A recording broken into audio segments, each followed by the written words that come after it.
সমাবেশে এখন আপনাদের সামনে বক্তব্য রাখবেন বর্তমান নব্য ফেসিবাদের দ্বারা নির্যাতিত মুসলিম জননেতা জাতীয় গণতান্ত্রিক পার্টি জাপার সংগ্রামী সহ সভাপতি জননেতা জনাব ইঞ্জিনিয়ার রাশেদ প্রধান এখন বক্তব্য রাখছেন।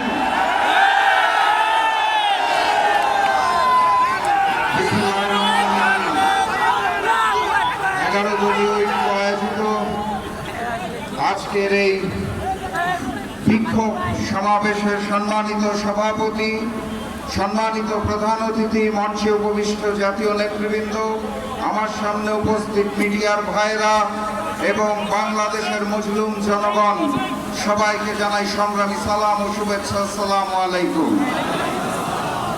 আমাদের দেশের গ্রাম অঞ্চলে এখন পরে 12 থেকে 18 ঘন্টা পর্যন্ত বিদ্যুৎ পাওয়া যাচ্ছে না। দ্রব্যমূল্যের ঊর্ধ্বগতিতে সাধারণ মানুষের দিন খুব কষ্টে কাটছে।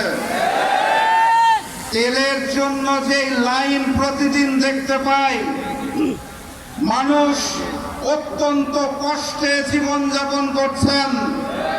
সেই সময়ে সরকার আমাদেরকে বলতে চায় জ্বালানির পর্যাপ্ত মজুদ রয়েছে। সরকারকে কঠিন ভাষায় কথা বললে তো কালকে আবার বাসায় হামলা করবে।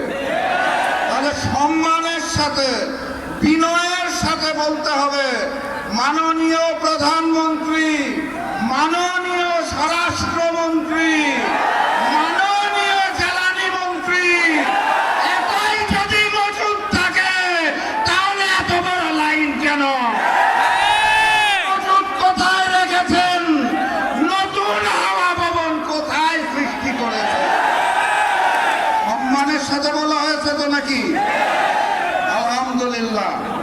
আর আজকের এই সমাবেশ থেকে স্পষ্ট ভাষায় জানিয়ে দিতে চাই, গণভোটের জনরায়ের আলোকে ওই জুলাই সনদ এই বিএনপি সরকার বাস্তবায়ন করবে না। অতএব তাদেরকে বাস্তবায়ন করাতে হবে। আর আমাকে যারা প্রতিদিন প্রতিনিয়ত হত্যার হুমকি দিচ্ছেন, তাদেরকে স্পষ্ট ভাষায় জানিয়ে দিতে চাই, বাংলাদেশের মানুষের সাথে বেইমানি করে, দিল্লির সামনে মাথা নত করে আপনাদের মতো প্রতিদিন ঢুকে ঢুকে মরব না।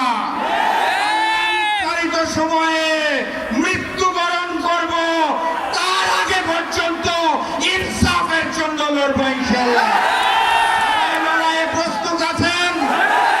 আগামী লড়াইয়ের প্রস্তুতি আছে?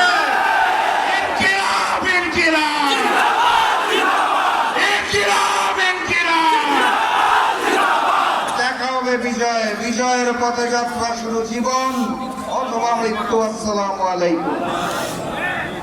সংগ্রামী ভাই এবং বন্ধুগণ, আমরা সংসদে এবং সংসদের বাইরে সরকারকে বলতে শুনেছিলাম অন্তর্বর্তীকালীন সরকারের সময় মার হয়েছে। নির্বাচিত এই সরকার